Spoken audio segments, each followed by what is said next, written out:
I spent the whole summer working out the new maze. It is without a doubt the most stupendous, mystifying, horrifying maze ever invented, and what's in it will blow your mind. This is I Don't Even Own a Television, Mazes, and Monsters. There are books that are good, there are books that are bad. There's some books so fucking awful you wish you never had read them at all, 'cause a novel can ruin your life. Hey buddy, I don't even own a television. Welcome, goblins. This is episode 104 of I Don't Even Own a Television, a podcast about bad books that sometimes involve wonderful role-playing games. And this is one of those times. Who are you? Oh, yeah. Halt, stranger. Identify yourself. My name is the humble bard, J.W. Friedman. I'm here to buff the party with songs of valor and glory. And I, of course, am the barbarian, Chris, Tumbling Dice Collision.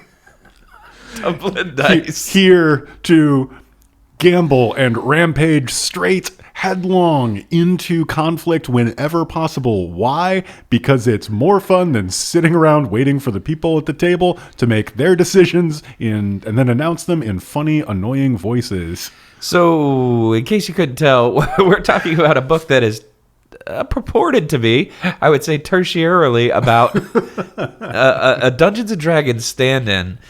And this book is called Mazes and Monsters by Rona Jaffe, and I understand it's of some cultural import. A tiny bit. Apparently, in the very late 70s, early 80s, a college student really did go missing after spending quite a bit of time playing role-playing games, and it was a little bit of like, I don't know, baby in a balloon or kid falls down a well kind of, news story that like got a lot of attention.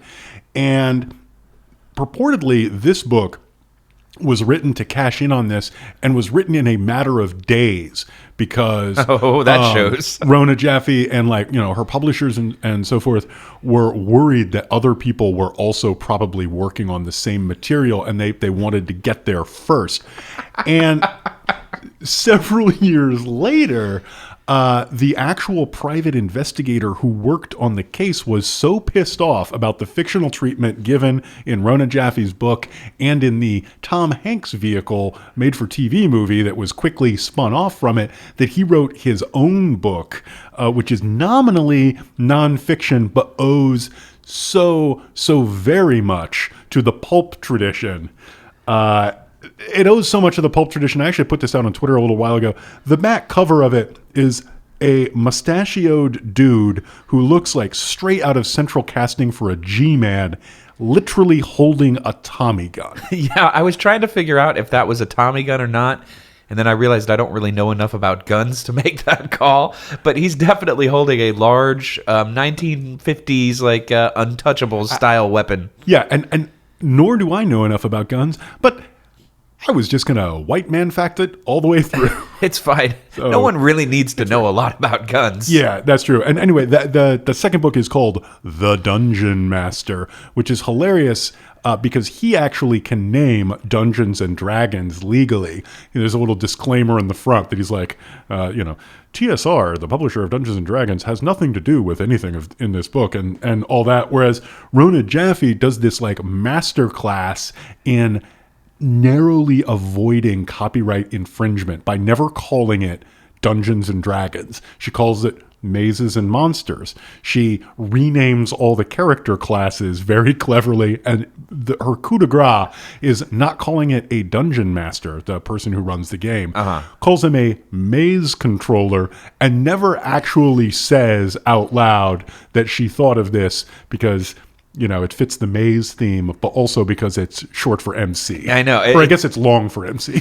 I mean, we're about to get into kind of the synopsis here and to name off the characters, but I did want to mention that one of the characters' names is J.J. Brockaway, which when I read instantly, I was like, that's a great name for a 1980s rapper. And later on, he becomes the MC. So we do end up full circle with MC J.J. Brockaway.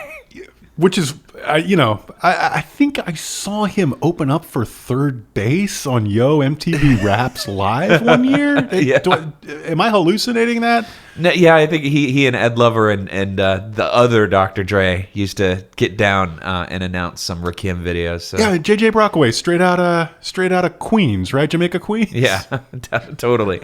No, not at all. As you'll see as we discuss more about this book, this is definitely not a book about the origins of hip hop music, or I would say anything to do with what's the word I'm looking for? Non-whiteness? Ooh, that is extremely fair.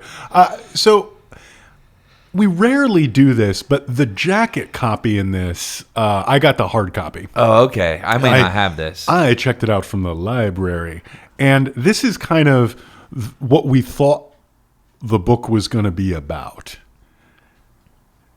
In the spring of 1980, a bright, gifted student at Grant University in Pequod, Pennsylvania, mysteriously disappeared. When the police were finally called in, it was revealed that the missing student was one of a group at Grant who were involved in a fantasy role-playing game called Mazes and Monsters. Kate, JJ, Daniel, and Robbie, 4 friends brought together by their obsession with a game of the imagination. Together, they created a world of invented terrors and glittering treasure. Alone, each stepped into the darkest part of his mind, to find forbidden places and sinister truths. They could have been anybody's kids. Attractive young students sent to college to prepare for life offered the American dream, yet they rejected it for their secret fantasy world. Why? Daniel, JJ, Kate, and Robbie. One too much loved, one not loved enough. One living with rage, one tormented by guilt. The game fulfilled their needs, but then they took it a step too far. That sounds way more interesting than what we actually read. I know! And I think that's probably a great segue right into our plot in 60 seconds segment, where we talk about what we did actually read. Nobody knows if you finish or not. You got 60 seconds to give them a plot. Plot in 60 seconds. So that's the book we were promised. That's the book I thought I was requesting via interlibrary loan. I guess now it falls upon you, dear barbarian, to do Another glass and tankard of ale, please. to attempt to tell the people at home what it was we actually did read in 60 seconds or less. Are you ready? Ha ha! As a barbarian, I am ready for anything, especially to announce the appropriateness of my actions to my character. Yes. It's called the metagame. Look it up. All right. Begin. It's the fall of 1979. Grant College, a made-up college in the fictional town of Pequod, Pennsylvania, is a roiling hotbed of role-playing. Everybody is into this hot new game, Mazes and Monsters, where, under the direction of an MC, the maze controller, players pretend to be watered-down Tolkien characters and try to survive deadly mazes filled with monsters and other challenges set by the maze controller, armed only with their fertile imaginations. And those good old tumbling dice. There's JJ, a rich kid genius who tries to compensate for being a tiny 16-year-old college sophomore by wearing funny hats. There's Kate, a karate-fighting child of divorce who brought her heart with her from San Francisco. Daniel is a computer genius, a nice Jewish boy who looks exactly like John Travolta in 1979, and therefore spends most of the book alternatingly having lots of meaningless sex and running the Mazes and Monsters games as the MC. And then there's Robbie, who doesn't have a personality but is on the swim team. One of them will go crazy and become their character from the game. 2 of them will fall in love. One of them kind of won't really progress as a character. The end. Well, I think we went over, but that's good. I think it's worth mentioning, though, something that you alluded to right at the beginning, which is the cover really makes it sound like these teens here were part of a group of clandestine role players that got sucked into the world. But like the reality of it is, in this book, like everybody at their fucking college is playing Dungeons and Dragons, and like I was not alive during the late 70s when this book takes place, but I find it hard to believe that at one point there's literally a scene where they're described as walking down the hall and they could hear the sounds of tumbling dice behind every door. I don't think Dungeons and Dragons was ever that popular.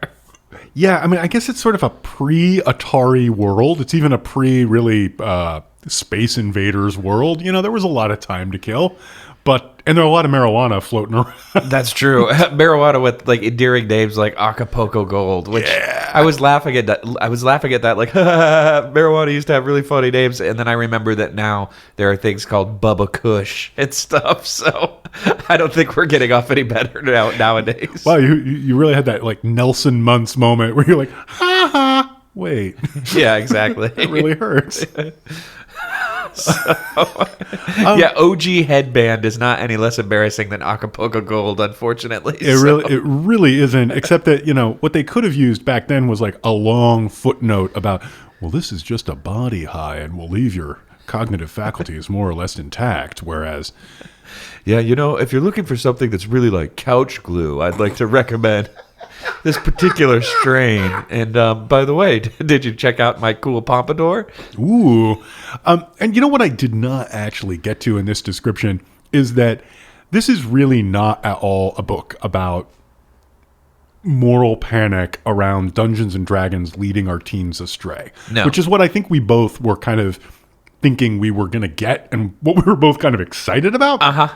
Yeah, it's what I was hoping for. Yeah, what this is a book about 1979's most deeply held anxieties. Yeah, deeply held white upper middle class anxieties. And most of those are familial in nature. So there's this long sequence, like probably not the bulk of the book, but probably at least a third of this relatively slim volume is each of our 4 characters goes home for spring break. And we get a chapter of each character in turn interacting with their broken in one way or another, not always divorced, but usually divorce family. And then we get a chapter of backstory about their parents and how their parents came to be the way they are. Yep. And it doesn't go anywhere. It doesn't illuminate any of the characters in any particular way. So, for example, I did not tell you which character ends up going crazy. You're right. And that is actually one of the more successful things about the book is it doesn't tell you until very, very late, even though it opens with one of these characters goes crazy and disappears. And, you know, leads you astray a few times. Like probably the best thing about the book is the way it plays that mystery game with you until like, I don't know, 2/3, 3/4 of the way through when they finally reveal who goes crazy because the character literally like imagines that they've strapped on their robes and gone off on a quest. Yeah, he does in fact strap on his robe and wizard hat. And or is it a she? Oh, you never know. I mean, you won't know until you make it 2/3 of the way through this gripping thriller. Yeah, exactly. And so, Jay, which of those characters by name and by character in the game? You're doing this to me on purpose because earlier off air, I realized I couldn't remember who was who in this book. Because their names are JJ, Daniel, Robbie, and Kate. Yeah. And they're all just these very, very, like, kind of thinly drawn archetypes of, like, children of privilege, essentially. I mean, it does sort of say JJ, Daniel, Robbie, and Kate. This summer on ABC Family. Yeah. I'm probably going to get it wrong again. It's Daniel? Am I right this time? You are not right. It's fucking Robbie. It's fucking Robbie. Okay. Yeah, it's Robbie. He's not a priest because they're not allowed to call him a priest. Oh yeah, what is he? Is he just? He's just the holy man, I think it's called. Yeah. And he has trauma in his life. His older brother had run away when he was a child, and he begins to see visions of his older brother, whose name was Hall, and he begins to have visions of something called the Great Hall. Who keeps talking to him. Yeah, who talks to him and tells him about an even better maze out there that he can find. And then the next thing you know, our buddy Daniel Robbie. Disappears, and no one can find him. He doesn't go home for spring break, unlike our other 3 characters. Doesn't go home to Connecticut. Yeah. Doesn't hang out with his dad at the country club or sit around the house drinking vodka with his mom, who is not the most compassionately drawn alcoholic character I've ever read. That is one way to describe it. She's basically Lucille Bluth.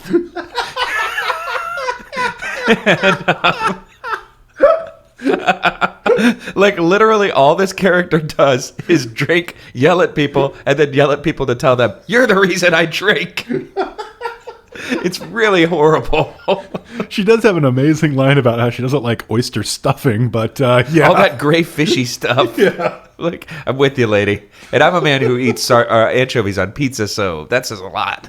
I haven't eaten so much as a fish in many a long year, but I am here to tell you, if you don't like anchovies on pizza for taste reasons, get yourself down to the dealer, see if there's been a recall issued on your taste buds, because there's something the fuck wrong with you. I once went on a date, little tangent here, maybe age 21, 22, went on a date, had a Caesar salad, as did my date. And I asked for anchovies on the salad because that was an option. And she got thoroughly grossed out and was like, ew, and, was not happy at all. At which point, being a 20 to 20-year-old man, I decided the best thing to do would be to inform her that there's actually anchovies in Caesar salad dressing, which she then refused to eat the rest of her salad, and we never went out again. Hooray! That's a real JJ move. It is. Anyway, anchovy fucking tirade over. Yeah. Sorry. Anyway, anchovies, the little fish that equal flavor. Yeah. This podcast, now's a good time for us to announce our first sponsor. This podcast, like every episode, is brought to you by the Anchovy Council. Anchovies, get some. They're salty, but you'll like them anyway. The other white meat, well, gray. Anchovies. Do you like salt and tiny bones? Try anchovies. Sardines not doing it for you anymore? Kick it up a notch with anchovies. All right. Anyway. This podcast brought to you evidently by temporary mild insanity. Yeah, I should, just to peel back the layer behind the curtain, I took part in a 24-hour fundraising marathon last night for the F Plus, our friends, and I'm operating on very little sleep, so I'm a little delirious and prone to laugh at anything. So don't be surprised if I A, don't make a lot of sense, and B, think things are funny that you don't. And me, I have no such excuse. I'm frankly just not that bright. So you described everyone going home to spring break as occupying a large portion of the book, and I think that really speaks to the thing you mentioned earlier about this being cranked out really fast. Oof. Because just judging from kind of the style of the book and the way it's written, I think what Rona Jaffe really enjoys writing about is like family dynamics and kind of, I don't know how you describe it, kind of this kind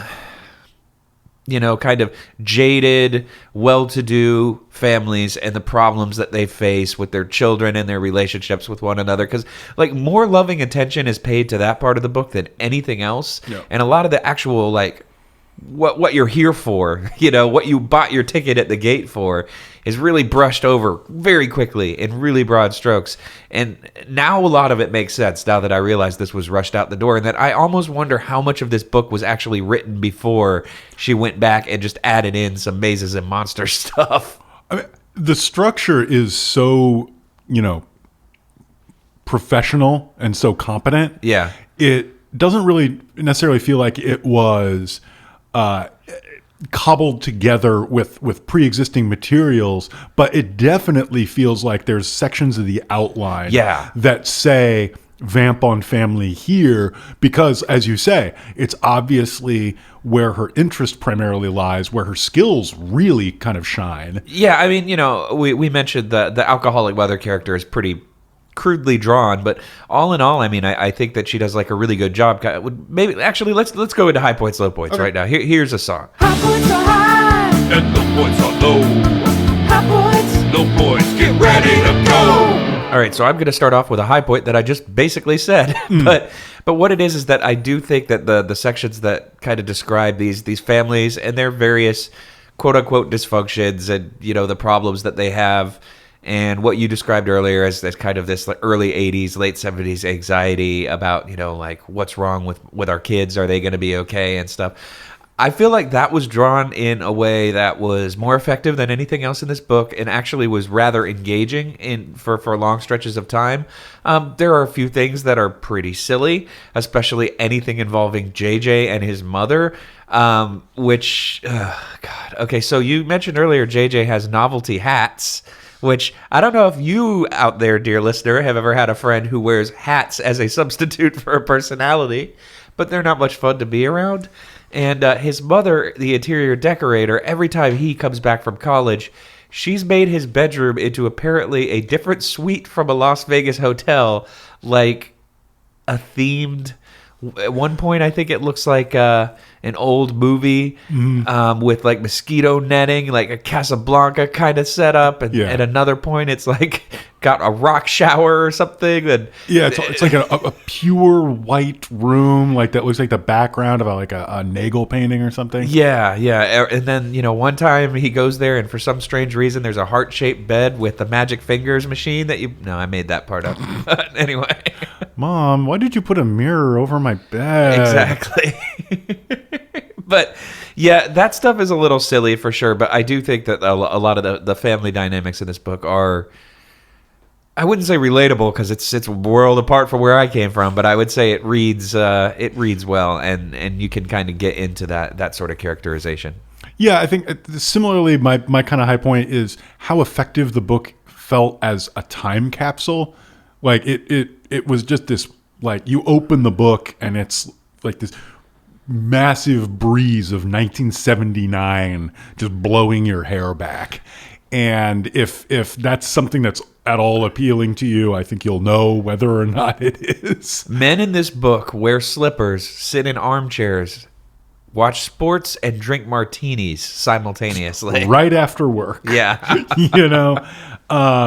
So I really kind of enjoyed that, because that's like right at the very beginning of my consciousness is the kind of milieu, not obviously the socioeconomic milieu, but like the in general cultural milieu of this book. And that was just kind of fun to read. Yeah.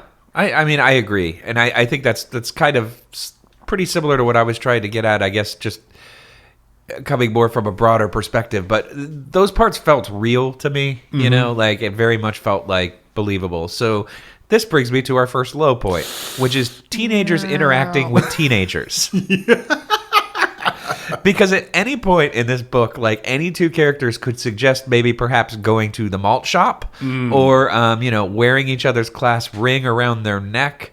There's a real Archie vibe here, and I don't mean sexy Riverdale Archie. I'm talking about like 1950s crossword puzzle on the side of the head Archie Andrews comic vibe, to the point where we do have a character who is defined by his novelty hats. Yeah. So, but yeah, it's just not very realistic when it comes to teens being teens. Like, even when they're doing rebellious things like getting drunk at parties or having premarital sex, it's all described in this way that just feels so like your mom wrote it in a way. And that's assuming your mom is not a professional writer. There's one of the longer scenes where JJ, man, we're really picking on poor JJ. Well, he deserves it. He's fucking obnoxious. I don't, like, honestly, I don't think we haven't really gotten into how JJ progresses in the plot, but he is the worst of the worst. He's a little shithead. So he's a 16-year-old with a genius IQ who is simultaneously his father and having a serious hate on with respect to his father. His mother is distant and kind of a socialite. So there's this big set piece where he goes to he basically crashes his dad's party. Yeah. And he's... can I jump in? Yeah. His dad, whose name is Justin, just like me. Right. But who is a man of power and influence who wants to be called Justy. Well, he's in publishing. I didn't think anyone named Justin ever wanted to be called Justy, and I've been named Justin all my life, and I wanted to be called a lot of dumb stuff, but Justy was never one of them. Listen, Doc, you never want to be called dumb stuff.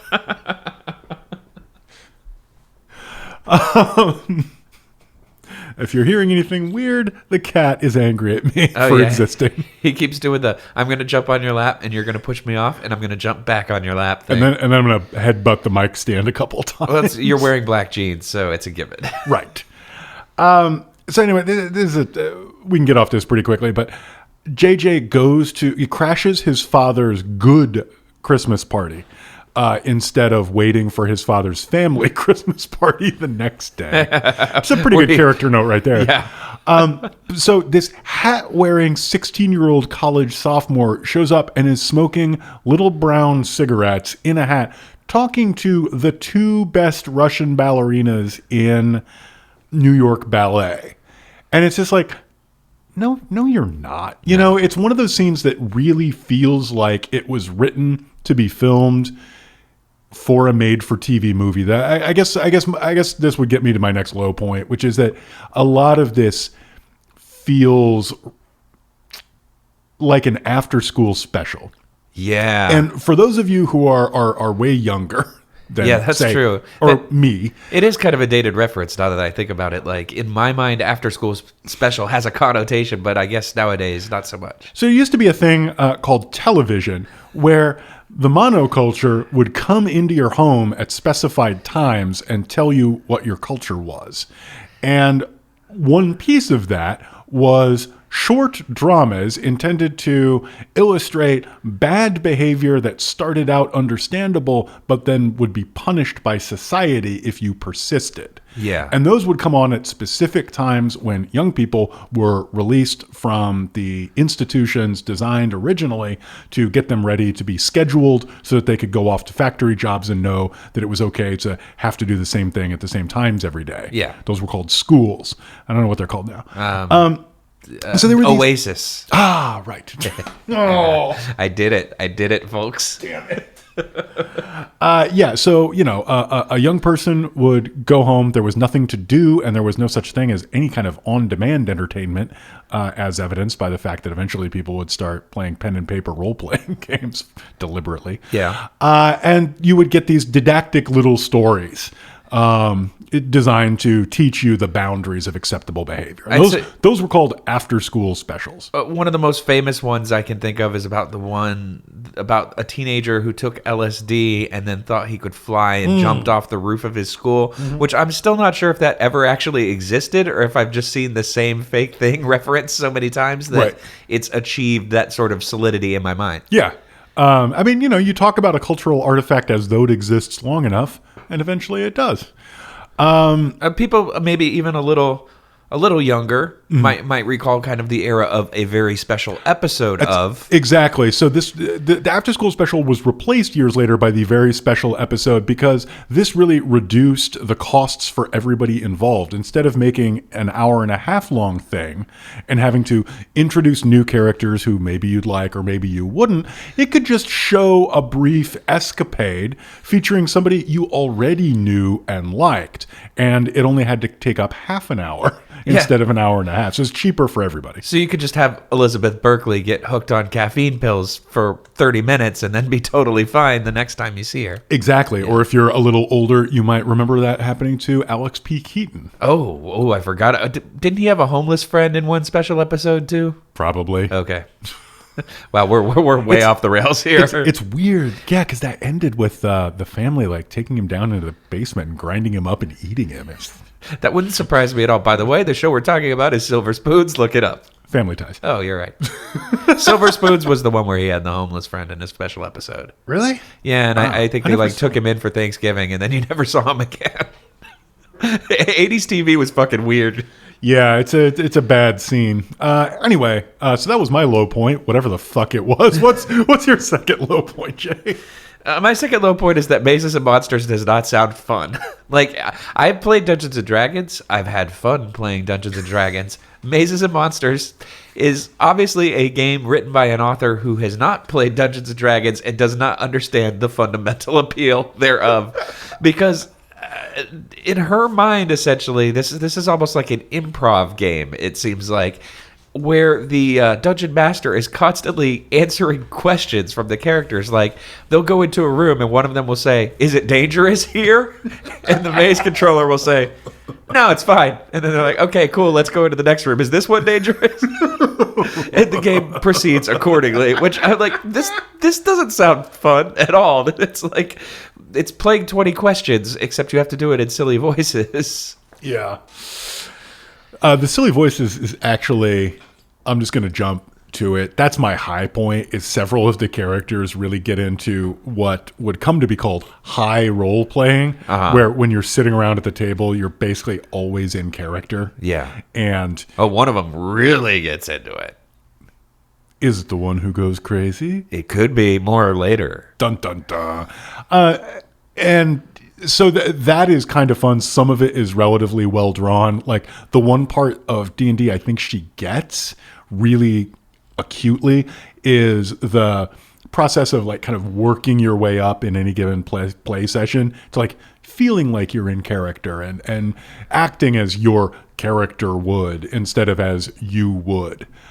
Because underlying that is her assumption that this is all some kind of weird psychodrama, and that like Kate, for example, is playing the warrior class because she's afraid of everything and wants to confront that by being brave. So her character is brave. Yeah, she had a traumatic experience in her past involving violence, and she's working through it by role-playing this character. And like Robbie has this unexpiated guilt because his brother ran away, and somehow he thinks that's his fault. So he has to play, the purest, holiest man who's ever lived.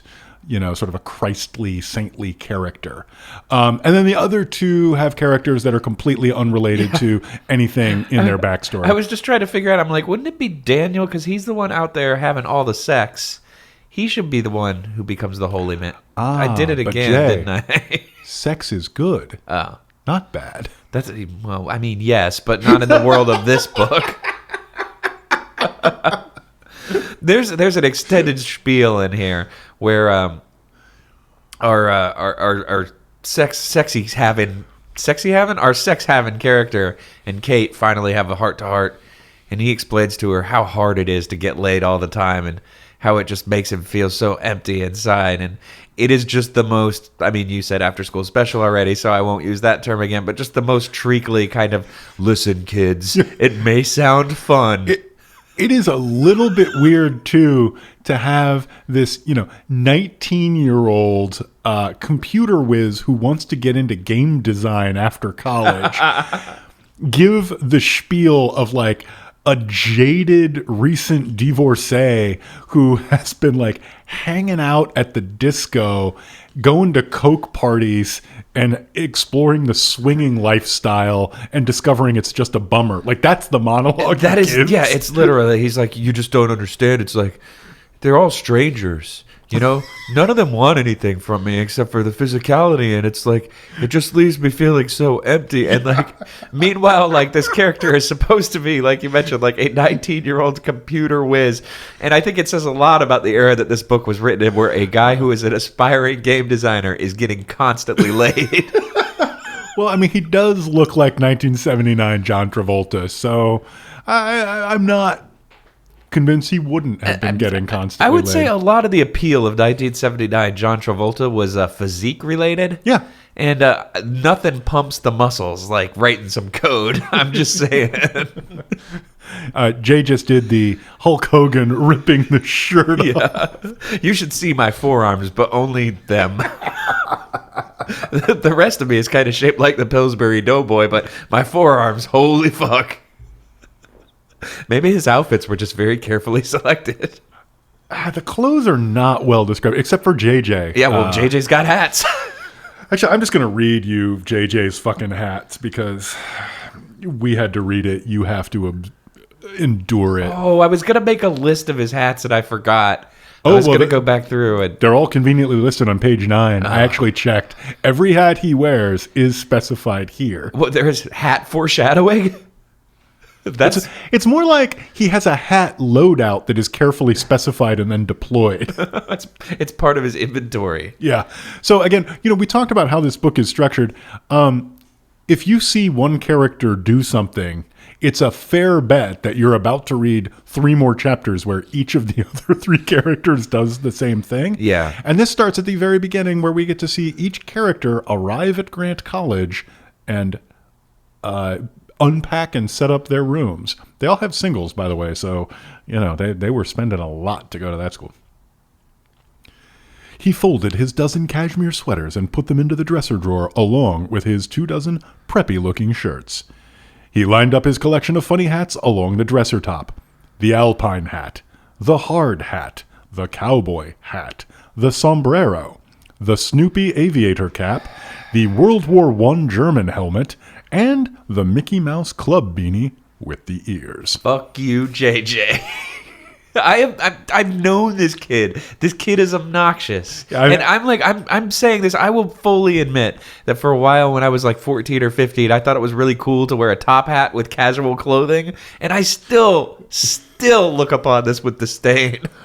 I doubt you will have picked up on this because the best thing about this book is how quickly it reads. Do you remember JJ's favorite band? Oh God, no, I don't. But is it like Steppenwolf or something? Oh no, it's. I'll give you a hint. It's the band that causes me to sigh and roll my eyes the hardest and fastest. And not Steppenwolf. No. 1970. When was this written? 9. It's set in 79. It was written immediately thereafter.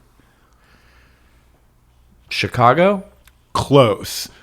Chicago, but like more self-satisfied, smarmier, and more contemptuous of anybody who would listen to it.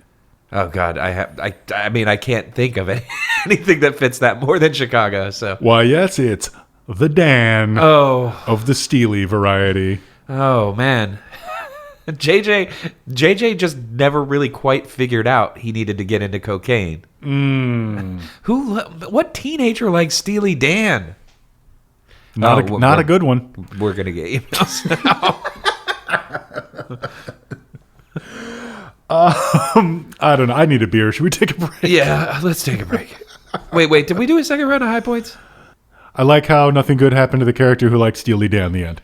The part where Homeboy loses grip with reality and ends up wandering around in New York, describing it in incredibly medieval terms, is pretty fascinating and also strangely similar to a book that we recently read about bird children. Right. And that resonance was quite pleasing to me. And I think that's enough high points. Let's take a break. Time to play the game. Time to play the game.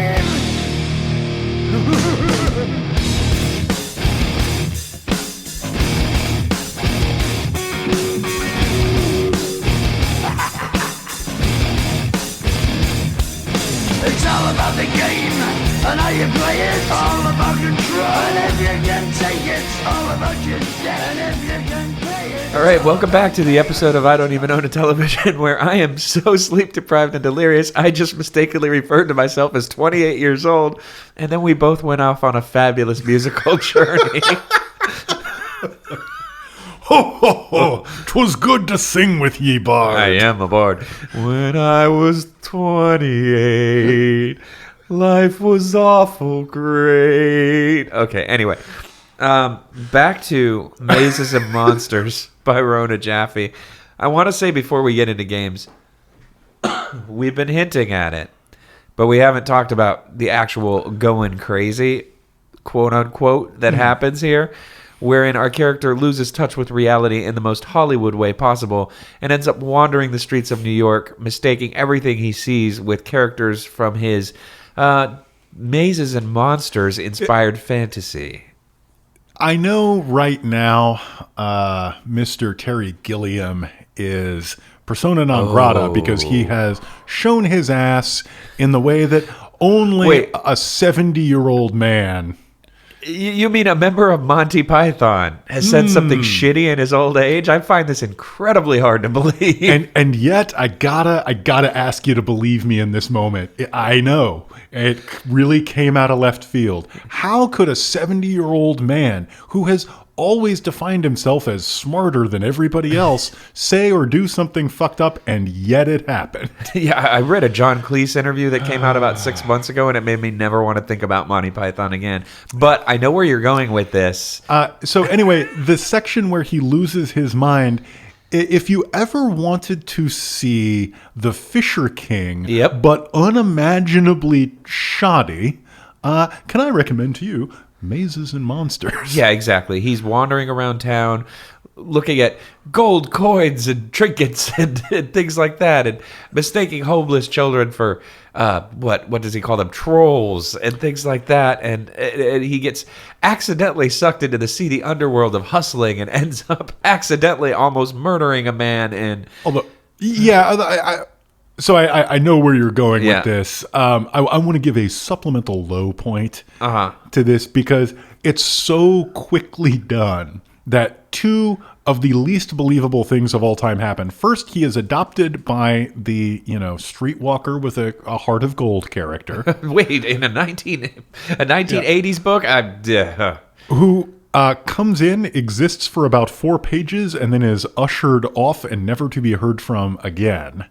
And she this gets dropped in while she's teaching him the trade. Which he has mistaken for, I think he calls it the street of messages because he sees people stand, someone comes up to them, they exchange money, and then they go off to speak. Yeah, and I believe she is described as an imp. Yeah. $20, Pardue, and don't tell him your name is Pardue. Say you're Paul. Paul, Pardue nodded. My name is Paul. Do I ask first, or does he offer first? Usually, she asks. And then downshift sharply and watch your motor fly out of your hood. Hey, did you ever read Catcher in the Rye? That was the last book I read before I left home. I loved it. This guy wants to stand in a field full of rye and catch little kids before they fall off a cliff. His only friend is a little girl. At the end, he goes crazy and they put him away. But it's really kind of the world that's crazy. I don't know why being with you reminded me of that book right now. Oh, well. Oh, one of my favorite things in literature is when people sing. And I mean, this is when people signal other things that talk about the same thing that are better than the thing they're talking about. And trust me, I am not a fan of Catcher in the Rye, but wow. The problem with this is that it doesn't just put a hat on it. It puts all of JJ's hats specific on it. Here's the World War I helmet. Here's the hard hat that he wears with his tuxedo. Here's the sombrero that he wears with his overalls. When he's being racist as hell. Yeah. And it was just I don't literally throw books very often. I didn't throw it this time, but I did literally groan and go fuck around on Twitter for half an hour because that was just so annoying. Yeah, so that happens. In the mean streets of New York. In the mean streets of New York City. And then he ends up going off with a messenger who, it turns out, Gasp, has mistaken him for someone that he could have sex with, and he stabs him. He stabs him, and we're super worried about this, but he stabs him with a Swiss Army knife. I am holding a Swiss Army knife in my hand. Excuse me, sir. A Boy Scout knife. They're very different things. Nope. No, they're the same size, but the Boy Scout knife is a very official thing. You need your woodman's chit in order to use one. Yeah, no, he stabs him with a Swiss Army knife, though. Oh, okay. And, oh, God damn it. I wanted to talk about my woodman. Well, I don't have that. That's where you learn, if you're handing a knife to someone, you hand it with the blade pointing down and you wait for them to say thank you before you let go. That's actually super fucking wise. My favorite knife-related bit of trivia is that, and this is eighth hand, so if this is incorrect, I apologize in advance, but there's supposedly a Japanese tradition that if you give someone a knife, they should give you a coin in return. Because if the exchange isn't fair, isn't two-sided, you'll cut the relationship. You'll sever it. I thought that was super interesting. I don't know if that's true or not, but I'm going to pretend it is. It sounds cool, right? I am a boorish American, and I'll believe anything about Eastern culture. If I spill salt, do I throw a little over my left shoulder? You bet. Yep. Why not? Why not? Can't hurt. Exactly. Wow, we're real afield. Were you saying something about poor Robbie? Yeah, I just did want to describe that. That's basically the stakes of this book is that he stabs a man during a aborted sexual encounter, and those stakes are quickly resolved within 10 pages when it turns out the man was stabbed in the shoulder with a very small knife and is still alive in the end. Yeah, it's ridiculous. That is actually why it was so frustrating to me that, other tiny characters don't get the resolution. If we have to resolve this, can we please get a little bit of And then she went home and everything was okay. And she reread Catcher in the Rye and liked it slightly less the second time. Yeah, like, and also, I mean, this happens at about 80% of way through the book. And I was really thinking at this point it was going to get exciting and Robbie was going to have to go on the run from the police and all this. And instead what we get is all of our other characters kind of going back home from college, reconciling with their families, and then they go to visit Robbie. Yeah. And that's it. Yeah. So, anyway, on that upbeat... not much more to say there. On that upbeat note, are you ready to roll them dice? As a barbarian, I relish any challenge. As a bard, I am playing a lute and singing a jaunty tune. Let's start out with the jauntiest segment in podcasting history. This is Dramatic Readings. Dramatic readings. We're gonna make it sound important. Dramatic readings. Yeah, I got some words for you. I wish we had like a Joanna Newsom version of that song. Oh, that would be fucking awesome. I wonder if she's available for commission for shitty podcasts. Yo, Joanna, we do this show where we make fun of stuff. Will you play a really pretty version of one of our songs? This dumb song that I wrote that's 30 seconds long. Cat Power, hit the 15 seconds skip button. Joanna Newsom, call us. Yeah, for sure. Anyway, though, this is a segment where we take passages of this book and we read them to you in very dramatic ways. Collision, why don't you go first? All right. I don't know why I called this out in particular, but this is, I think, the most, I don't know, I guess this is maybe the most significant or most representative part of this book. They played the last game of the winter semester in the caverns on Saturday night. It was a particularly long session. They were all reluctant to leave things unfinished. But of course, things were always left unfinished in the game. That was one of the things that was so good about it. You were always in suspense, wanting to go further. April Fool's Day was clear and not too cold. By the time the sun disappeared, everyone was well into the planned evening of merrymaking, in JJ's room and the hall. JJ was wearing a red cashmere sweater, immaculately pressed jeans, and his World War I German helmet with the spike on top. JJ. I think Jay is going to pull JJ's hat off before giving him the swirly he so richly deserves. Daniel and Robbie took turns as disc jockey. The music was loud, the guests were making rash promises they would later regret or forget, and Merlin's raspy voice seemed to have the authority of a Greek chorus. Merlin is JJ's minor bird because he has a minor bird. I love you, Perry said to Tina, whom he had just met. April Fool, Merlin said. Tina laughed. She had metamorphosed into Kim Novak now and was wearing a plain silk shirt, and a tight skirt with a slit. Tiny pearls replaced the safety pins that used to be in her earlobes. JJ decided he was definitely destined to become a star maker. Kate, JJ demanded, take pictures. He had a beautiful twin on either side of him, and he thought he might send the photo in to the Grant Gazette. It was the sort of thing they liked, a record of happy college days. Kate ran to get her Polaroid camera, and Cindy and Lindy, the twins, smiled their dazzling smiles for publicity. JJ's favorite joyful records were blaring from his stereo. A glass of his favorite white wine was in his hand. Sexy women were making a fuss over him, and he was in charge of the entire event. It definitely sounded like something a 16-year-old would be interested, right down to the white wine. He had made all these people happy, enlivened their lives, brought them another terrific evening they would talk about for weeks. He was the instigator, the leader. He felt wonderful. The great JJ had done it again. April Fool, Merlin said. A Greek chorus is more than a commentator on events or an indicator of splendid ironies. Sometimes it also foretells the future. New paragraph. often it warns. End of chapter. Ooh.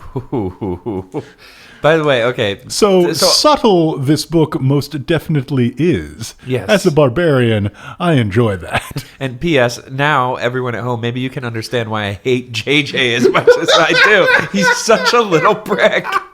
I cannot deal with JJ. He trained his mind a bird to say birds don't talk because he thinks it's hilarious.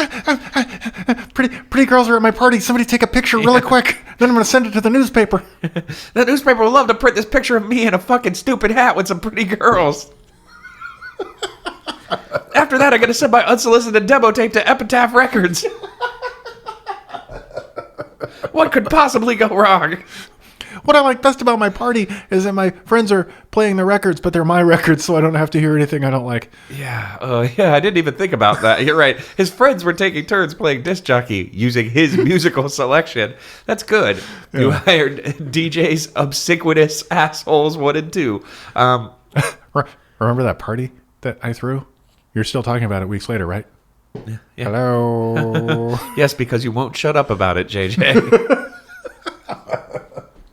You kind of get the impression that, like, JJ really is one of the few characters of this that doesn't have an aspiration for a career, really. He just wants to, quote-unquote, be famous. Yeah. And I think maybe that's what turns me off of him more than anything else, is that he really just seems to get a kick out of attention without really earning it in any way other than just, throwing a lavish party and spending a lot of money on things.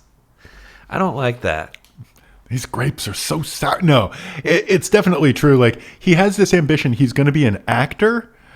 He thinks he's going to be a comic actor and a giant star. But at one point, it's mentioned by another character that he hasn't taken a single acting class yet. Nor does he do any, going out for plays or anything. He just, plays D&D. He's an English major and is going to be an actor after college. Yeah, he doesn't want to be an actor. He wants to be a movie star. Right. It's really irritating. Mm-hmm. And apparently he wants to be a movie star from 1953 because... Well, the hats were better then. Yeah, definitely. That's a good point. That's a really good point. It was far more acceptable for a man to wear a hat for all occasions. No, never mind. Let's just leave it there. Gentlemen, please do not wear hats in the bedroom. Yeah, or sock garters for that matter. So I'm going to jump ahead to a part where our author, Rona Jaffe, what's the word I'm looking for here? Sucks? Presciently predicts the birth of the straight edge movement. What? While describing... Record scratch. While describing one of our characters falling deeper and deeper into delusion. Oh, no. The 4 of them played the game together, more and more. Time to play the game. As they moved deeper into the caverns and began amassing loot and becoming surer of themselves, the game exerted a stronger pull than ever. Playing the game had become their favorite thing to do. Because of their need for secrecy, they played on weekend nights instead of afternoons, and Daniel arranged his sex life around their new schedule. Kate had no sex life now, and she wasn't interested in looking for anyone new. JJ, as usual, had none. And as for Robbie, he hadn't shown the slightest sign of interest in anyone new either. Kate wondered if there was something wrong with him. In some almost imperceptible way, he had begun to change. Before, he had been sweet. Now he was almost saintly. A guy in the dorm Robbie hardly even knew admired his shirt, and Robbie insisted on giving it to him. Oh, God, Kate thought in horror. Maybe he's going to become a Hare Krishna or something, and listen to Shelter in 108 and do that really awful clap dancing in the mosh pit. When she and Robbie and JJ went to a movie or to buy food for the game, Robbie insisted on paying for it all. He said money didn't mean anything. The only thing he wouldn't pay for was their beer. But she supposed that had something to do with his alcoholic mother and his bad memories. Wow, he really did. She really did foresee I'm telling self-righteous pricks. He had stopped drinking altogether, not that he ever drank much to start with. He had also stopped eating meat, which as far as she was concerned was a good idea. Apparently having no sex, no meat, and no alcohol was healthful. Robbie seemed to be suffused with a pale glow. But now he wore extra-large T-shirts that said, "Watching you fall only makes me stronger," an Earth crisis on the back. No, I made up that last part, sorry. Kate knew she should be pleased, but somehow it made her uneasy. It came from his spirit, and she didn't understand it. But I'm telling you, like, Robbie sounds at this point like half the kids I hung out with in high school. He doesn't smoke. He doesn't fuck. He doesn't fucking drink. But at least he can fucking think. He's a holy man from D&D walking around Grant College. I'm going to tell you, a lot of the straight edge kids I knew in school weren't too far from thinking they were holy men themselves. So, I mean, I don't know if people realize that the t-shirt straight edge means I'm better than you. That predated the wrestling thing. That was like an actual shirt that people wore and took seriously. So yeah, that was my favorite part of this book, just because I was like, oh my God, I know this kid. And I knew a kid like that whose name is Robbie. Right. It really resonated with me. I mean, maybe there's a sequel where, like, you know, Robbie has never quite escaped his delusion, but has started a ska band, you know?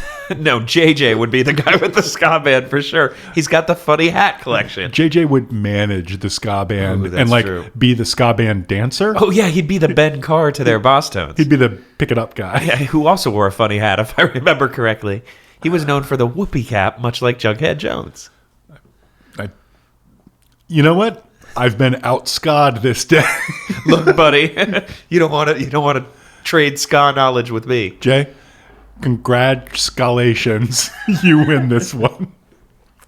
I spent a long time studying at the Scoffle House, so, or perhaps the Scolive Garden. While you were studying Dungeons and Dragons, I was mastering ska puns. I was studying sick trombone licks. Yeah, that's definitely the impression that I get. Thank you. Oh, Thank you. Oh, fourth wave doesn't count. You just talked about the Mighty Mighty I Boss know. Tones. I actually like them a lot, but they're more. Let's be real. They're ska core. That not only are they ska core, they are ska core, the devil, and more. Wow. So, yeah. Wow, only 2 tones to this podcast, I guess. What if I do the rest of it in this voice, though? That would be fantastic. Really? Not going to do it today, but someday, I suppose.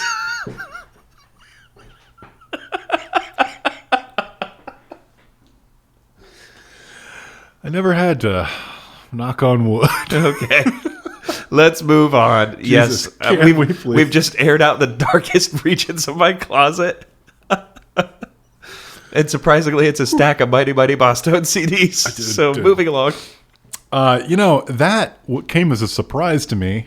You know what else is going to come as a surprise is the Not All That Common segment, Biggest Surprise. Woo. Never run empty, we're vigorous guys. As the show runs longer and bigger in size. Got them hungry minds and the rigorous eyes. Let us tell you about this fucking book's biggest surprise. Boom! All right, so this book is full of twisted turds.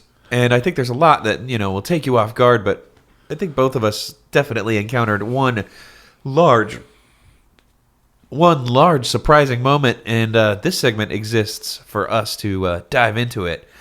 So, Kalisha, why don't you start out by telling me your biggest surprise about this book?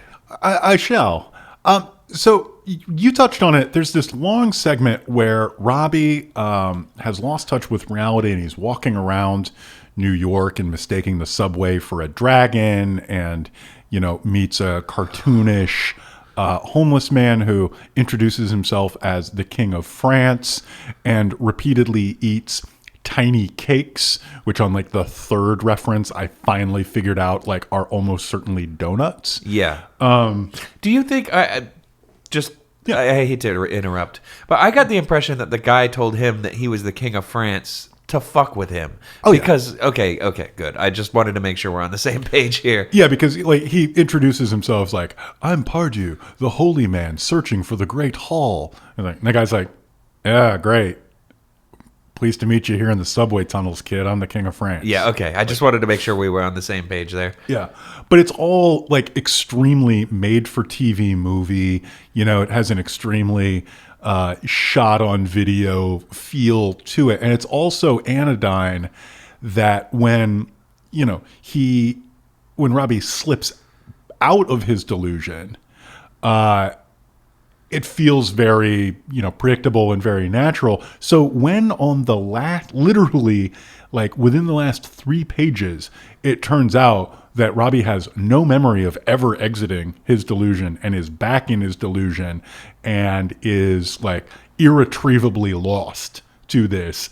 Like, that was a huge surprise to me. This book ends on a major fucking downer. Yeah. And I had very little sense that was coming, because to that point there had been like no narrative consequences for anybody. Yeah, every stake in this book is resolved within like a span of 10 pages or so. So Yeah. it is very surprising. Yeah, the last scene is the other 3 friends going to visit Robbie at the house, and Robbie's mom is like, "Oh, he's sitting outside on the hill. It's not your fault." Yeah, Robbie's mom, who has, by the way, quit drinking, Oh, of course. and is like, kind of chatty and like in a very accurate thing. I've touched on this before, but nobody drinks more coffee than somebody who's new to sobriety. Yeah. So she's like pounding back the coffee, making with the small talk, and says it's not your fault. And they're all like, "I don't know what's going on." And then they go out and, Robbie greets them as their characters from the game, and then they have to go into the woods and do some more live action role playing. He says that he's allowed to stay at this inn because he has an infinitely regenerating token of something or other that he gives the friendly innkeepers every night, meaning his Who are parents. Yeah. Yeah. And it's a quarter, and they slip it back under his pillow every night, and so that's what makes him think it's infinitely regenerated. And again, it's just like this colossal downer. Yeah, it really is. That man, okay, so I thought I had a big surprise, but you're right. That is a much bigger surprise. Yeah, it's like you're watching a very special episode of Family Ties, and at the end of it, Alex P. Keaton, like strung out on diet pills, cramming for finals, hangs himself and dies. Yeah. What the What? fuck just happened? Yeah. And at the end of this episode of The Simpsons, Homer goes to jail for repeatedly choking his son.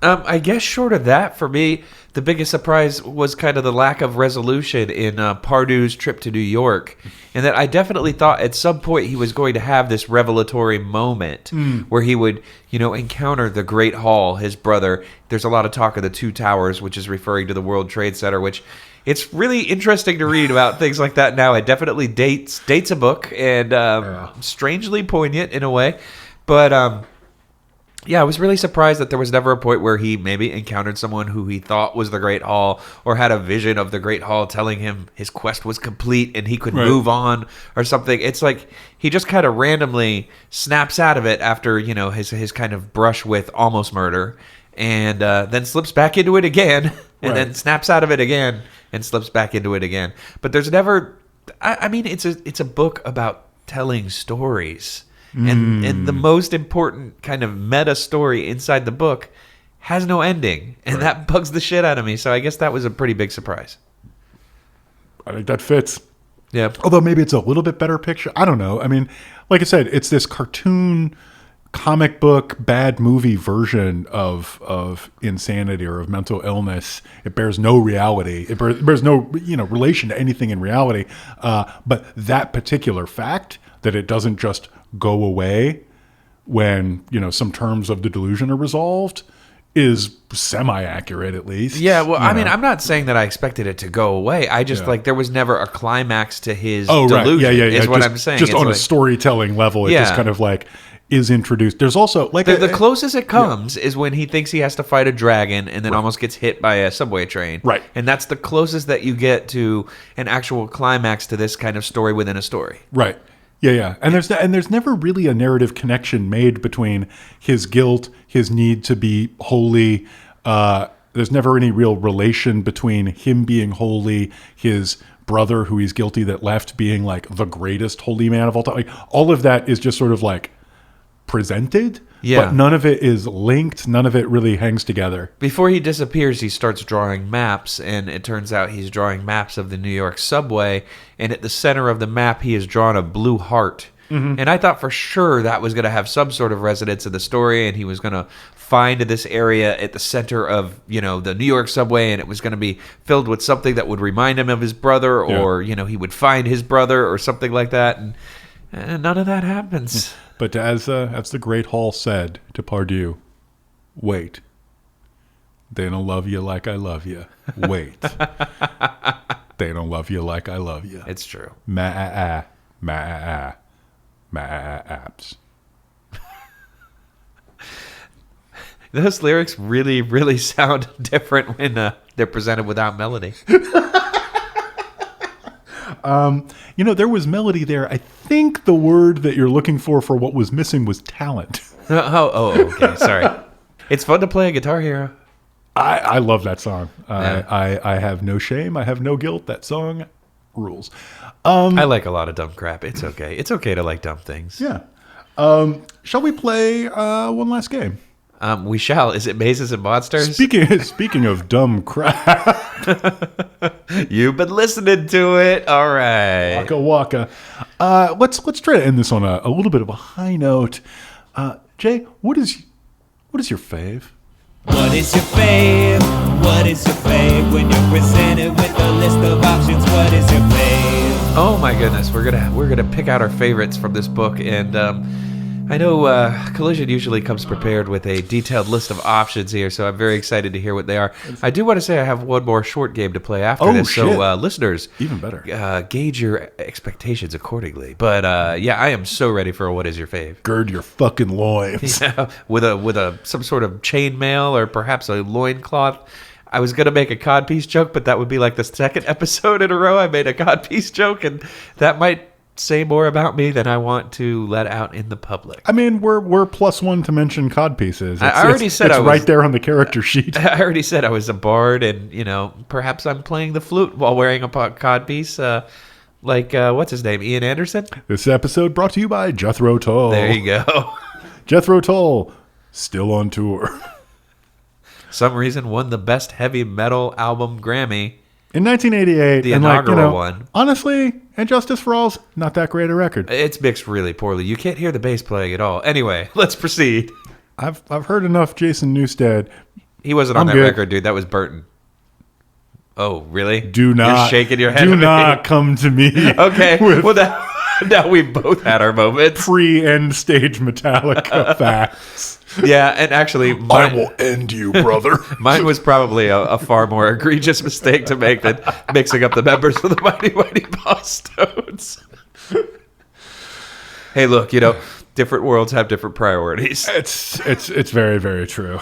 Anyway, I alluded to this earlier. This is maybe the most anxious book I've read in a long time. Uh-huh. And so it's also a pretty good time capsule of 1979 anxieties. So, Jay, what is, from the following brief list of this book's anxieties, your fave? And can either be your favorite personal anxiety or just the one that you think the book does the best job of. My favorite personal anxiety. Yeah. How long do we have? 60 seconds? Okay. Okay. Divorce, not having children, polyester leisure suits maybe causing cancer, nuclear power accidents, women who want to have sex, women who don't want to have sex, getting your stereo stolen, escapism, aging, having children, failing at school, global warming / environmental collapse, or the new impotence. Well, okay, so there's several here that I like a lot. I mean, I feel like the obvious comedy choice here is the polyester suits perhaps causing cancer. Which actually exists and is a reasonably long conversation in the book. Yeah, that one's good, but I do have to say that the new impotence, I think, is probably, in the way it's presented, my favorite of the anxieties, because it's literally, actually, I think I have this part highlighted. It's also my favorite Shin song. I was gonna ask if it was part of a musical movement that like Adam and the Ants were involved with. No, it's described like this in this way that is can only be described as what's the word I'm looking for? Fucking heinous? Fucking heinous. Yeah, let's call it pushing back against something that people still referred to as women's lib in the day, and it is. Kate had read that strong women scared men off. There was something called the new impotence. If there was, Robbie had certainly gotten it. He treated her now like a beloved little sister. Yeah, that's the thing. Although, what's the part right before that? Because that's like maybe my favorite. Oh, is it the Kate looking at her body carefully in the mirror in her room? I'm not ugly, she thought. I'm certainly not ugly. It must be my personality. Maybe I'm too strong. So yeah, my lady friend Noodles was flipping through it, and for some reason flipped right to that, and I think that was definitely her favorite of what she flipped to. I mean, we didn't mention, like, off the air, we were even having discussions about this when I was trying to remember which character was named what, because for some reason, Daniel and Robbie, I cannot keep straight in my mind. Like, I still can't remember which one goes, oh, it's Daniel. No, it's Robbie. It's Robbie. Fuck, I'm telling you, dude. It's all these white people names. It's also a legit surprise that Daniel doesn't, like, strip the robe off in his room, look at himself in the full view or full length mirror and be like, damn, Daniel. Yeah, oof. Was that a joke about a 2-year-old meme? Exactly, it was. But also, he looks like fucking John Travolta. He does. If you looked like John Travolta and you were 19, you would take breaks only from, like, engaging in meaningless sexual encounters to admire your own rockin' bod. It's true. It's also surprising that Robbie doesn't strip his robe off and begin to self-flagellate before, proceeding to do a series of horrific murders in the name of the Vatican. There was probably a chapter that was cut where another streetwalker with a heart of gold walks in on him doing this in the subway, and it, says, "Oh, you oughtn't to do that. You haven't sinned enough to deserve that." And he just By the way, did you read the Scarlet Letter in high school? Reverend Dimsdale or Chillingsworth, I can't even remember now, flagellates himself, and it seems bad. You shouldn't do that. Anyway, off to get hit by a train. Yeah. See, I was going for a Da Vinci Code thing, but no, you're more right. You're more right. I know you were going for a Da Vinci Code thing. It's a Big 10. Rona Jaffe has put many a minotaur for us to discover in her clever maze. Ooh. Well, I'm going to enter it with my magical ball of string and proceed to our next game. That was a thing in the Minotaur story, right? The magical. Yeah. Oh, hey, look at me go! I know some mythology. All right, this is what would they do? Sometimes attention's so hard to define, and others the clear as day. So tell me, what would they do? Okay, what would they do? I like to put ourselves in the character's shoes, or in this case, perhaps their elven boots, or maybe their lack thereof, depending on their character class. As a simple barbarian, I merely pull up my fur-cuffed leathern bounce. We call them that because boots is too prosaic. Yeah. I'll tug my jerkin into place. I'm just curious here because I feel like all of our character classes are pretty much well defined, except for the one that's originally played by JJ before he abandons the character, gets himself killed on purpose so he can become the new maze controller. It's Freelick the Sprite. Right, and so I'm just curious. Let's say the roles were reversed in this book, and JJ were the one to lose touch with reality. What do you think Freelick the Sprite's real-life adventure would be? I got it. Okay. 2 words for you. He's a spoiled-ass little rich kid who needs attention, doesn't get it from his mom, who just sort of like swans in, says she's going out because she's like a mid-tier New York socialite, and just swans back out, leaving him to like eat cold chicken with the housekeeper, right? What do spoiled little rich kids do when they need attention? Especially when they're fun-loving, free-living sprites. I don't know. Start a band? They shop and they lift. Oh, you're right. They see shiny-ass shit in fancy-ass stores, and out of a mix of attraction to shiny things and a compulsion to get caught and punished and get attention, they steal them. Oh, see, I heard that as 2 separate things, and I thought you meant he was going to go shopping and then also become a bodybuilder.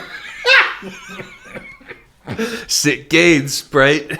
That would be fucking amazing. That's a little more period accurate, I think. Yeah, maybe. But yeah, so that's what I think he would be doing. He would just like, turn into sort of like a one-man stealth heist machine. What do you think? I think Freelick the Sprite would also find his way to Times Square, much like our protagonist here, I guess pseudo-protagonist does. But a more modern Times Square, a more family-friendly Times Square. Ooh. And he would be one of those assholes that paints himself like a statue and annoys you for money. Because that's, it's sprightly behavior, and he'd be convinced that he's cast some sort of glamour on himself, when in reality, all he's doing is annoying you when you're trying to leave the Nintendo store. Yeah. We should note, maybe we're being a little bit hard on him, but you cannot be hard enough on JJ. He's the worst. He is literally a pre-pickup artist, the game style guy. Like, he's nervous about about going to prom. I'm just going to read you the words. Oh, is this the part? I bet I have the same part highlighted. Yep. Yeah. So, okay. Yeah, please proceed. And then I'll tell you if it was the same part or not. So he wants to go to prom. He understands that he's undersized and young, and that nobody really pays him any sexual attention, and he's trying to figure out who he can take. So the following direct quote is this. Yes, and this is the exact same part I have highlighted with a note of yuck. He zeroed in on the youngest, smallest, most frightened freshman. Yep. Her name is Glenda. Yeah. And, yeah. Yeah. So he's creepy as fuck. Yeah, so he's definitely in Times Square, like painting himself silver, but his his unique flair is that he's always erect. I was gonna go with wearing a hat, but I don't know. Yeah, like I guess it feels like I've been very mean to JJ based solely on superficial reasons, but no, I mean he is the worst. No, he's a turd. Yeah. He's just not a good person in any way, shape, or form. There's also some scenes of scintillating jealousy, because we haven't touched on this, but Kate and Robbie have a relationship for a while before he turns straight edge, and continues to sleep with her but stops having sex with her. And a little while later, she and Daniel get together and start planning their whole life together. And there's like this subplot that doesn't go anywhere where Daniel's mother sits him down and is like, "So your girlfriend isn't Jewish?" Oh God, I hated that so much too. It's just such the most obnoxious stereotype. But yeah, his mom is very upset that she asks if Kate might plan on converting, because I don't want to have grandchildren that don't know who they are. It's like they're fucking people. That's the beginning and the end of it. None of the characters end that well, but nobody's future is grimmer than JJ's at the end of this book, even with Robbie lost in the mists of delusion. And to add to kind of the creepy JJ-ness, it is described at one point that it even says he could no longer entertain the fantasy that she was just taking turns with Robbie and Daniel and would eventually end up with him. Ew. So he's nice guying his way through this whole shit too. It's like gross. No, you're right. He's proto-game pickup artist. Yeah. Right down to the peacocking with the fucking hats. Mazes and Monsters 2. JJ in the friend zone. Mazes and monsters and mystery, and not the kind that you're thinking of. Nope. But that one. Yeah, the kind that has a feather in his cap. Whoa. And goggles. Yeah. Oh, okay. I think we've milked about as much as we can get out of this tome. So why don't we take a break, and then we'll come back and talk about some other stuff. Woo! I'm straight. Say, oh, say, oh, say, oh, say, wait,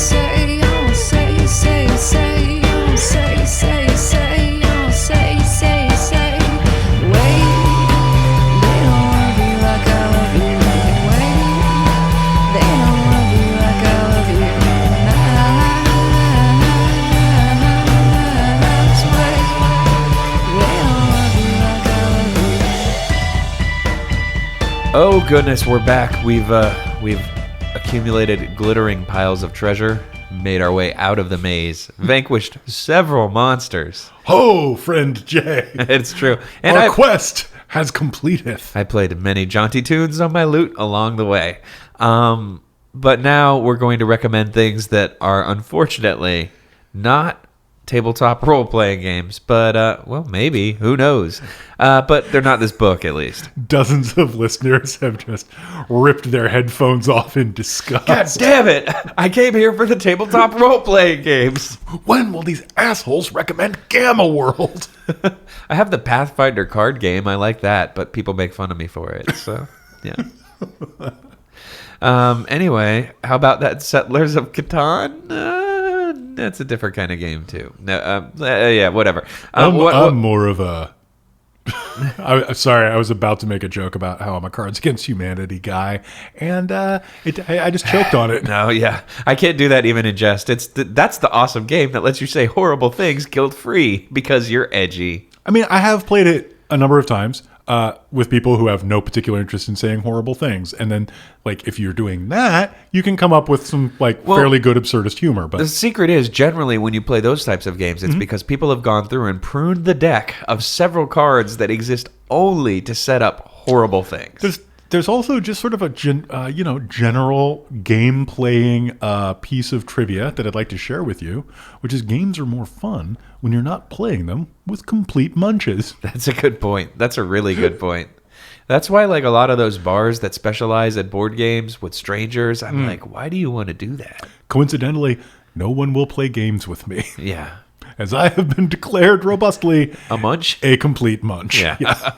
Damn it. I'm the joy kill. I'm the guy that when people want to play Secret Hitler, I'm like, that offends me. And I wish I was joking, but I'm not. Anyway, it does have a beautiful box. What's your character's name? Backstabber the Hater. Yeah. And people are like, actually our party is full. Yeah. Sorry. When I play tabletop role-playing games, my character is normally known as Meta, the Game Ruiner. So my character class is Kevin, the actually guy. Yeah.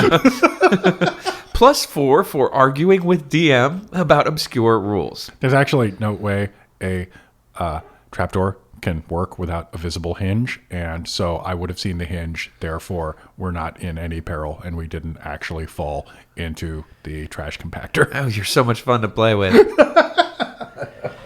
But seriously, though, what I am going to recommend is a collection of Shirley Jackson short stories, which I believe is a really relatively recent release. It's the FSG Classics, The Lottery and Other Stories, which, of course, contains The Lottery, which many of you are familiar with, but also contains quite a few Shirley Jackson stories I had never read. They're all good. They're Shirley Jackson stories. You should check it out. I think there's a lot of relatively obscure stuff in here, and I enjoyed it a lot. Excellent. I'm going to stay nearly as in lockstep with you as possible, and I'm going to recommend a Joan Didion slim volume called South and West, which is kind of trimmings from her notebooks and based on a couple of travel experiences she had and a couple of ruminations on place having to do with, no points for guessing, the South and the West. Not because I agree with all the observations or think all the observations are true, but because I think all the observations are interesting, well written, and presented by an interesting mind, that it is interesting. His thesaurus suddenly failed him to encounter and to kind of grapple with. I think it is valuable to seek out things to disagree with in a productive way, and seek out the kinds of things that you will disagree with that you will actually have to think about instead of finding them to hold them up and say, wow, this is so dumb. Well, anyway, let's move on here to some correspondence. Here's a song. A, letter B, letter C, letter D, letter E, letter F, letter G, letter, got a lot of letters. All right, you send us letters, we read the letters. I think before we do that, though, it's a special time of the month. Is that correct? It is. I've written what some are calling a poem. None dare call it conspiracy. Some dare call it a poem. Some dare call it treason. I can't remember. Yes, yeah, that was it. Anywho, Jay and I Oh, so sorry. This is a little poem in honor of our donors, and honestly, this time around, it's in honor of all of our donors. I spent some time yesterday trying to get caught up. If you've been waiting for something, I deeply apologize. Send me an email to the show if you have been waiting. I think I caught everybody, but I want to make sure I did. I'd rather send out 2 things than send out no things. Yeah. So.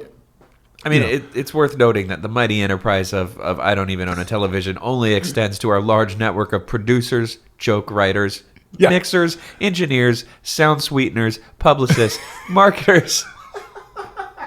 But we don't have. Don't forget the street team. Yeah, also the street team for sure. Yeah, but we don't have any official fulfillment other than Collision and Noodles. So. Yeah, exactly. And don't forget the masseuses. That's true. And honestly, catering. Yeah, exactly. Catering, craft services.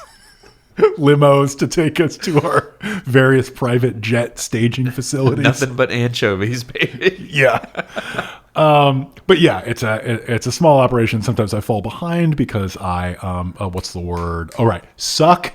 Sorry for that. Anyway, without further ado, this poem goes out to everybody at any level who has donated to the show. Who has donated, yeah. On patreon.com/IDEOTVpod.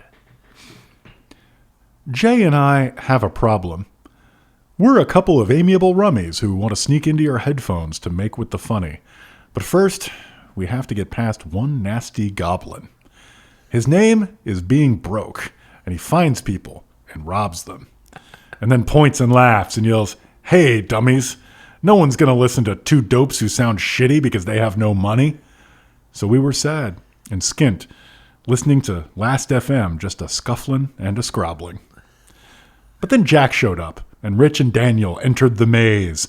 With Patrick and Jonathan joining the party, we dogpiled that goblin, violent, crazed, and most importantly, with the resources to take him down and drink his blood from a silver cup. Because they helped, now we can podcast Hardy. That got really metal at the end there. I also really like the scrobbling. when you first brought up Last FM, I was like, what? And then I was like, oh, goblin. It's like, sometimes the rhymes come easier than other times. I mean, I know. So yes, again, thank you so much. This episode, like all of them, is brought to everybody who helps us out. We thank you so much. From the bottoms of our hearts. And the bottom of our tin flagon, which was until recently filled with goblin blood. Or mead, depending on which of us you're speaking of. I enjoy the honey wine as I'm playing the lute and doing a little jig. Right. Because I'm the short one. Anyway. I've just placed some goblin blood under my eyes, which is sort of like eye black, but for barbarians. And now I'd like to read a letter. Okay. This letter comes from Nemani, fake last name. And it goes like so. Sup, nerds? Oh, cool. We got a letter from JJ. Oh. Also, I'm not a nerd. Yeah. I'm a barbarian. God damn it. Stop calling me a nerd. Just because I spent an hour and a half talking about the Mighty Mighty Bosstones and playing the lute does not give you the right to call a stranger a nerd. I am over 6 feet tall. I changed a car tire all by myself last week. I can do upwards of 28 push-ups in a row without stopping. I am not a nerd. My pitcher in MLB The Show has an ERA of under 2. So take that nerd talk somewhere else. No, I'm just kidding. All right, anyway. I'm going to take several of the pens out of my pocket in an extremely huffy fashion. No nerd, comma, I. Anyway, letter goes like this. I only use my calculator to write boobs upside down. All right, sorry, I'll stop. Okay, craft work. So, I recently did a 10-hour marathon of your show. Oh, God. What was the occasion? I did a motherfucking rim to rim. At the Grand Canyon, no less. Wow. Also, south to north, a.k.a. the hard rim to rim, a.k.a. can you walk 23 miles? Because if you can't, you will fucking die. Okay, so You're allowed to call us nerds. Proceed. No, fuck it. I've hiked.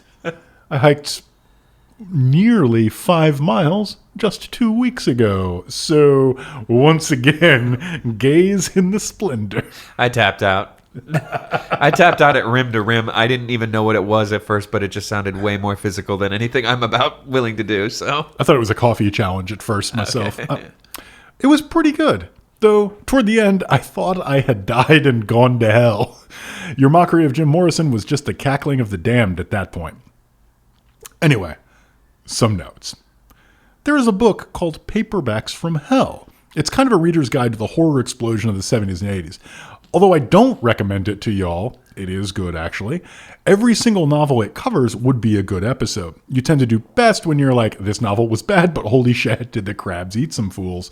It's a whole book of that. In particular, I think you should check out Brainchild, which is basically what if B.F. Skinner was evil. Were evil. don't we have a copy of that?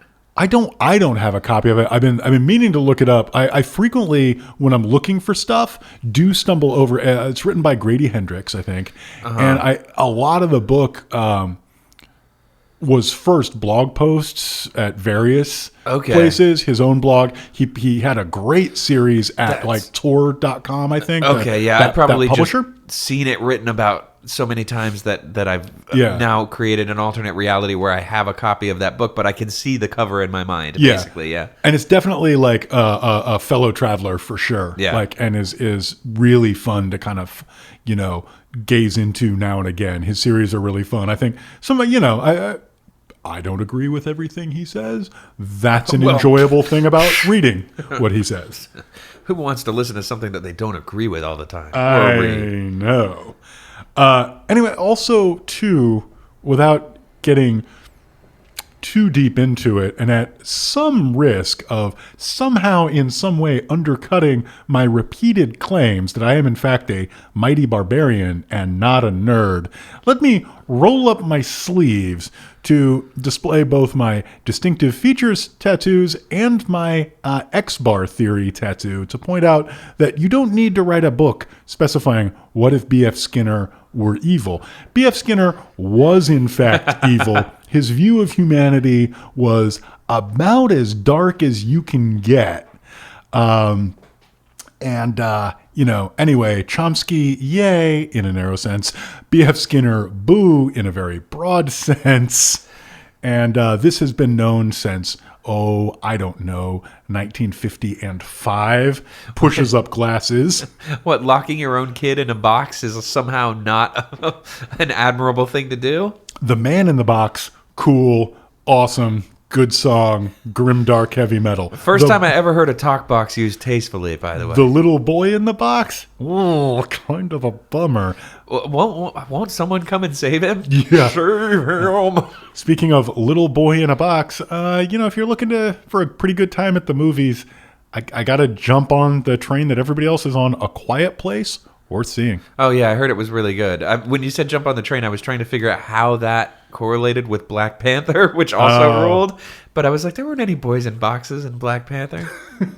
Go see Annihilation before it's not in the movie theaters again. I saw it for the second time, and I liked it just as much. And I think everyone on the show knows what a huge fanboy I am of the Southern Reach books. So Collision's making faces at me over here.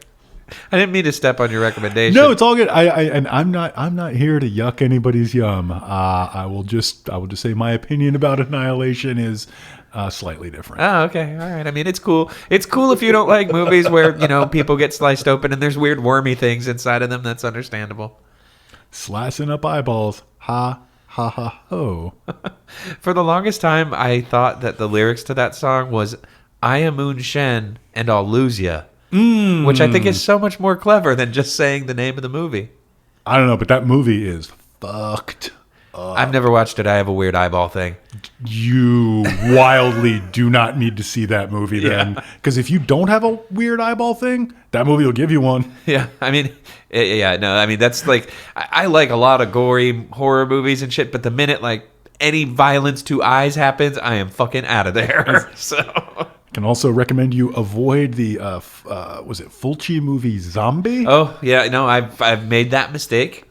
I subscribe to a service that provides a lot of classic movies from various genres, and Yeah. sometimes they like to go down that whole giallo kind of route. And yeah, I've accidentally seen quite a few horror movies from back. I guess maybe eyeball effects were cheap to do at that point in time, but no, I don't know thank if they you. were ever cheap, but like, yeah, it's definitely like, whoo boy, this is trans fucking aggressive. No, I mean to the point where like right now on television there's a commercial for one of those shitty like blockbuster teen horror movies. I think it's called Truth or Dare or something. And one of the scenes involves a woman about to stab herself in the eye, and they even cut away from it right at that. And I can't even watch that. Right. So yeah, no, Un Chien Andalusia stands on the list of things I know about that I will never watch. Yeah. But if you do want to see a zombie fight a shark, I can recommend Zombie. That's Zombi, if I remember right, pretty highly.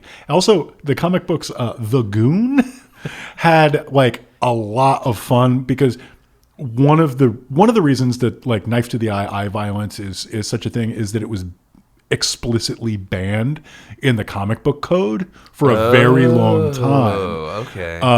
And so, you know, you would get these panels that were nothing but a character stabbing a zombie in the eye, screaming, "Knife to the eye!" Gotcha. just to say, fuck you to this old rule. What was the name of that? I mean, now we're all off on a tangent and just recommending things. But what was it called? Like The End of Innocence or something? There's a book from The Bruce Hornsby song? no. There's a book about kind of the birth of the comics code, and I can't remember what it's called. There's like 40 of those books now. no, Like, but I mean the original one. Right. Oh God, it's gonna kill me if I don't look it up. It had innocence in it, and I believe it's the one that was written by the person who like legitimately believed that we needed to protect children from comic books. Oh shit! It's- I'm losing. Okay, now you know I'm not a nerd because I don't know that jackass's name off the top of my head. I'm gonna look it up right now because Frederick March. that sounds right. I just like I recommend reading that as just kind of a good example of weird societal panic over absolute bullshit. Right. Which is just once again what we thought we were getting here. Darn it. Seduction of the Innocent. That's what it was called. Okay. Yes, and yeah, I would recommend reading that. Yeah, if you just want to look back on how trite a lot of the outrage over media seems in retrospect. Yeah, Frederick Wortham. Frederick Wortham. Yes. Oh, Frederick Weiss. Is that the name I said? I think. Anyway. Oh no, I said Frederick March. Frederick Weiss is best known for getting dunked on so hard he exited the known universe by Vince Carter in the Olympics many years ago. Ah, yeah, I did. I remember that. Haha, not a nerd. I believe he was posterized. I mean, except that you wouldn't put a poster of that up any more than you would put a poster up of a snuff film. No, but the Vince Carter. Yeah, okay. Yeah. I see what you're saying. Just It's yeah. that man had a family. Let me Jay. tell you, Vince Carter was not faking the funk on that nasty dunk.